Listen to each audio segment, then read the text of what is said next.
तुमचं नाव मतदार यादीतून जाऊ शकतं. पण हे अचानक कसं झालं? उत्तर आहे SIR म्हणजे स्पेशल इंटेन्सिव्ह रिव्हिजन.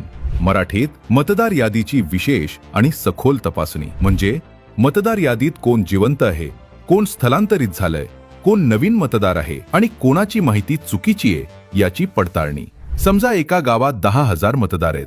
त्यात काही लोकांचं निधन झालं, काही मुंबईला गेले, काहींची नावं 2 ठिकाणी आहेत आणि अनेक 18 वर्षांचे तरुण अजून मतदारच नाहीत. मग योग्य मतदार यादी तयार करण्यासाठी SIR केली जाते. सगळ्यात महत्वाचा भाग, जर तुमच्या भागात SIR सुरू असेल आणि तुमच्या घरी एन्युमरेशन फॉर्म आला तर तो दुर्लक्षित करू नका. फॉर्म भरा, आयोगानं सांगितलेली कागदपत्र जोडा आणि वेळेत जमा करा.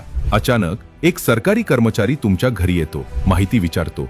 तो कोण? तो असतो BLO, बूथ लेव्हल ऑफिसर. तो मतदार यादीची पडताळणी करण्यासाठी निवडणूक आयोगाकडून नियुक्त केलेला अधिकारी असतो. BLA म्हणजे बूथ लेव्हल एजंट. हे वेगवेगळ्या राजकीय पक्षांचे प्रतिनिधी असतात. त्यांचे काम प्रक्रियेवर लक्ष ठेवणं आणि पात्र मतदार वंचित राहणार नाही याची खात्री करणं. ओळखीचा पुरावा, राहत्या पत्त्याचा पुरावा, जन्मतारखेचा किंवा वयाचा पुरावा, आयोगाने मान्य केलेली इतर कागदपत्र. म्हणून आधीच कागदपत्र तयार ठेवा. समजा BLO आला आणि तुम्ही बाहेर होता, मग घाबरू नका. पण तुम्ही स्वतःहूनही BLOशी संपर्क करू शकता.